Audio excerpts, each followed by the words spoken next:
ಅಮ್ಮ ಅರುಣ್ ಲತಾ ಆಂಟಿಗೆ ಈ ಹಣ ಕೊಟ್ಟು ಅಕೌಂಟ್ ಬುಕ್ ತಗೊಂಡು ಬಾ ಕಣಪ್ಪ ಎಂದು ಕರೆದಳು. ಪ್ರತಿ ತಿಂಗಳು ನಾನು ಡೋಕ್ರಾ ಹಣವನ್ನು ಲತಾ ಆಂಟಿಗೆ ಕೊಟ್ಟು ಬರಬೇಕು.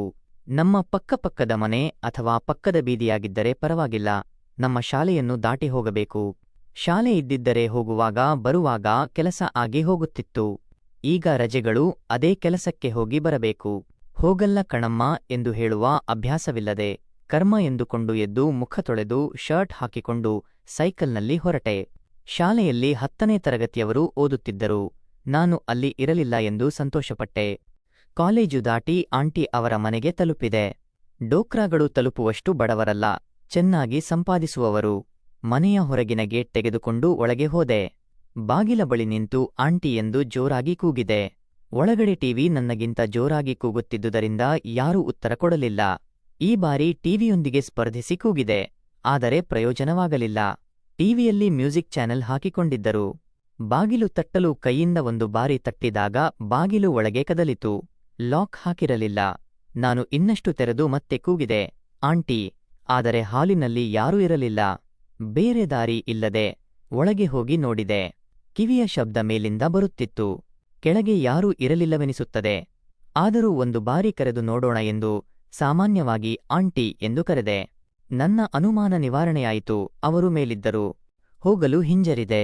ಆದರೆ ಗತಿ ಇಲ್ಲದೆ ಮೆಟ್ಟಿಲುಗಳ ಕಡೆಗೆ ಹೆಜ್ಜೆ ಹಾಕಿದೆ. ಬಲಕ್ಕೆ ತಿರುಗಿ ಮತ್ತೆ ಹತ್ತಬೇಕೆನ್ನುವಾಗ ಇನ್ನೊಂದು ಕೊನೆಯ ಕೂಗು ಹಾಕಿದೆ. ನನ್ನ ಕೂಗಿಗೆ ನನಗೆ ಬೇಸರವಾಯಿತು.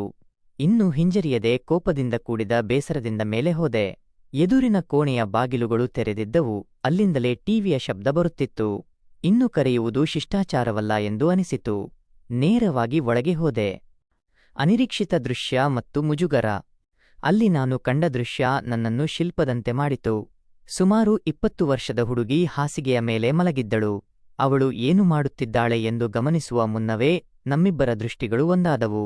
ಪ್ರಳಯ ಬಂದಂತೆ ಆಕೆ ಧಡೀರನೆ ಬೆಚ್ಚಿಬಿದ್ದಳು. ಅವಳನ್ನು ನೋಡಿ ನಿಜವಾಗಿಯೂ ಪ್ರಳಯ ಬಂದಿದೆಯೇನೋ ಎಂದು ನಾನು ಗಾಬರಿಯಾಗಿ ಹೊರಗೆ ಬಂದೆ. ಯಾರದು ಎಂದು ಮಧುರವಾದ ಧ್ವನಿಯಲ್ಲಿ ನಡುಗುತ್ತಾ ಕೇಳಿದಳು. ಡೋಕ್ರಾ ಹಣ ಕೊಡಲು ಬಂದೆ ಅಕ್ಕ, ಒಳಗೆ ಬಾ. ಆ ಪ್ರಳಯವನ್ನು ಬ್ಲಾಂಕೆಟ್ನಲ್ಲಿ ಮರೆಮಾಚಿ ಗಾಬರಿಯಾಗಿ ನನ್ನನ್ನೇ ನೋಡುತ್ತಿದ್ದಳು. ನನಗೆ ನಾಚಿಕೆಯಾಗಿ ದೃಷ್ಟಿ ಬದಲಾಯಿಸಿದೆ. ಹಣ ಕೈಯಲ್ಲಿ ಹಿಡಿದುಕೊಂಡು ಹಾಸಿಗೆಯ ಬಳಿಗೆ ಹೋದೆ. ಟಿವಿಯ ವಾಲ್ಯೂಮ್ ಕಡಿಮೆ ಮಾಡಿದಳು. ಕೂತ್ಕೋ. ಆದರೆ ಅಲ್ಲಿ ಹಾಸಿಗೆ ಒಂದೇ ಇತ್ತು. ಅದರ ಒಂದು ಮೂಲೆಯಲ್ಲಿ ಕುಳಿತೆ. ಅಮ್ಮ ಸಂಬಂಧಿಕರ ಮನೆಗೆ ಹೋಗಿದ್ದಾರೆ, 1 ಗಂಟೆಯಲ್ಲಿ ಬರುತ್ತಾರೆ. ನಾನು ಏನೂ ಮಾತನಾಡಲಿಲ್ಲ. ಏನು ಹೆಸರು ಎಂದು ಕೇಳಿದಳು. ಅರುಣ್ ಎಂದು ಅಕ್ಕನ ಕಡೆ ನೋಡದೆ ಹೇಳಿದೆ. ಏನೂ ಓದುತ್ತಿದ್ದೀಯಾ? 10ನೇ ತರಗತಿ ಮುಗಿದಿದೆ. ಹಾಗೆ ನೇರವಾಗಿ ರೂಮ್ಗೆ ಬರೋದು ತಪ್ಪು ತಾನೆ? ಕೆಳಗೆ ಯಾರೂ ಇರಲಿಲ್ಲ. ಎಷ್ಟೇ ಕರೆದರೂ ಉತ್ತರ ಸಿಗಲಿಲ್ಲ. ಹಾಗಾದರೆ ಹಾಗೆ ಗುಟ್ಟಾಗಿ ನೋಡುತ್ತಾ ನಿಂತಿರುತ್ತೀಯಾ? ನಿಮ್ಮ ಅಮ್ಮನಿಗೆ ಹೇಳುತ್ತೇನೆ ನೋಡು. ಬೇಡ ಅಕ್ಕ, ನಾನು ಆಗಲೇ ಬಂದೆ. ಈ ವಿಷಯವನ್ನು ಯಾರಿಗಾದರೂ ಹೇಳಿದರೆ ನಿಮ್ಮ ಅಮ್ಮನಿಗೆ ಹೇಳಿಬಿಡುತ್ತೇನೆ. ಯಾರಿಗೂ ಹೇಳುವುದಿಲ್ಲ. ಸರಿ, ಕೆಳಗೆ ಹೋಗಿ ಬಾಗಿಲು ಲಾಕ್ ಮಾಡಿ ಬಾ. ಹೇಳಿದ ತಕ್ಷಣ ಎದ್ದು ಹೊರಟೆ. ಅರುಣ್, ಬರುವಾಗ ಫ್ರಿಡ್ಜ್ನಿಂದ ಬಾಟಲ್ ತಗೊಂಡು ಬಾ. ಸರಿ ಅಕ್ಕ. ಆ ಮಾತು ಹೇಳಿದ ನಂತರ ಸ್ವಲ್ಪ ರಿಲ್ಯಾಕ್ಸ್ ಅನಿಸಿತು. ಭಯ ಮತ್ತು ಕುಚೇಷ್ಟೆ. ಕೆಳಗೆ ಹೋಗಿ ಬಾಗಿಲನ್ನು ಒಳಗಿನಿಂದ ಲಾಕ್ ಮಾಡಿ ಹಾಲಿನಲ್ಲೇ ಇದ್ದೆ. ಫ್ರಿಡ್ಜ್ನಿಂದ ಒಂದು ಬಾಟಲ್ ತೆಗೆದುಕೊಂಡು ಸ್ವಲ್ಪ ನೀರು ಕುಡಿದು ಮೇಲೆ ತಂದೆ.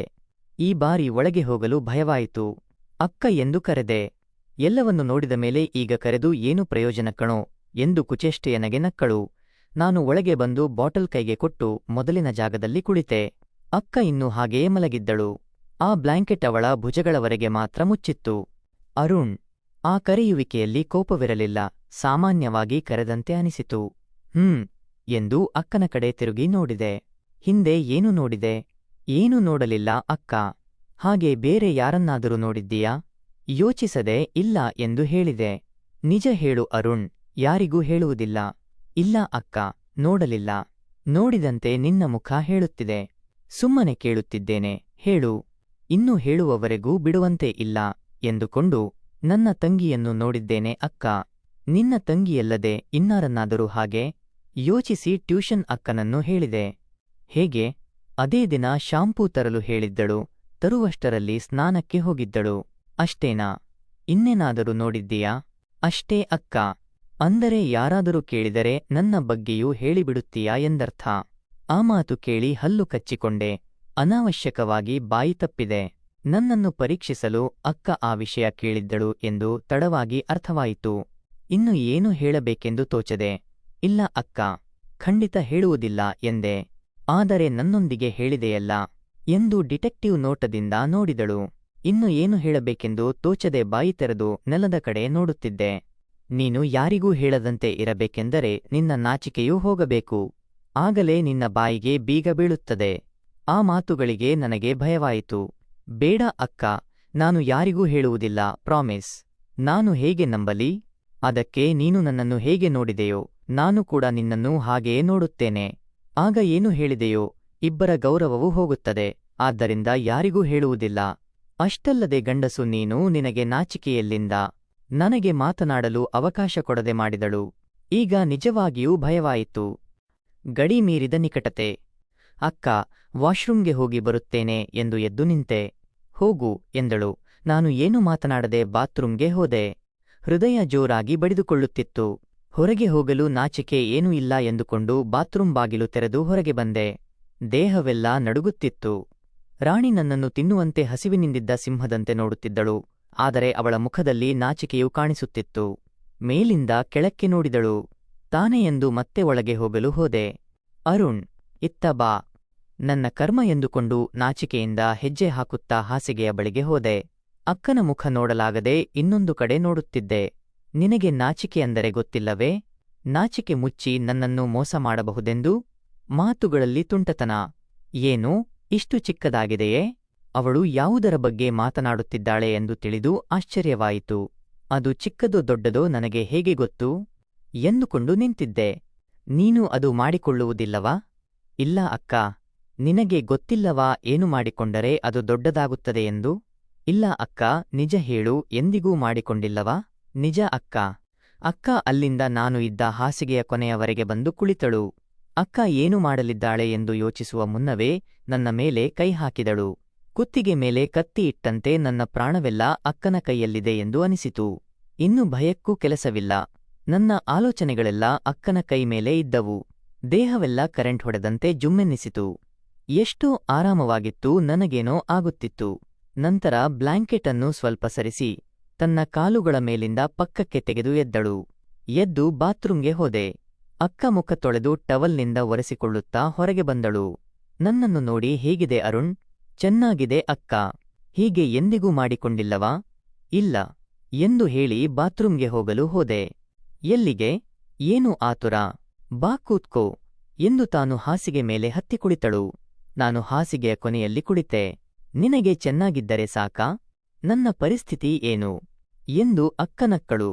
ಇಲ್ಲಿಗೆ ಬಾ ಎಂದು ತನ್ನ ಪಕ್ಕದಲ್ಲಿ ತೋರಿಸಿದಳು. ನಾನು ಮೊಣಕಾಲುಗಳ ಮೇಲೆ ಕುಂಟುತ್ತಾ ಹೋಗಿ ಅಕ್ಕನ ಪಕ್ಕದಲ್ಲಿ ಕುಳಿತು ಅಕ್ಕನ ಕಡೆ ಆಸೆಯಿಂದ ನೋಡಿದೆ. ಏನು, ಇದು ಬೇಕಾ? ಮೊಹಮಾಟೆ ಏಕೆ? ಹಿಡಿದು ನೋಡು ಎಂದಳು. ಹಿಡಿದು ನೋಡಿದೆ. ಅಕ್ಕ ಒಮ್ಮೆಲೆ ನನ್ನ ತುಟಿಗಳನ್ನು ತನ್ನ ತುಟಿಗಳಿಂದ ಮುತ್ತಿಟ್ಟಳು. ಮುತ್ತಿಡುತ್ತಲೇ ಇದ್ದಳು.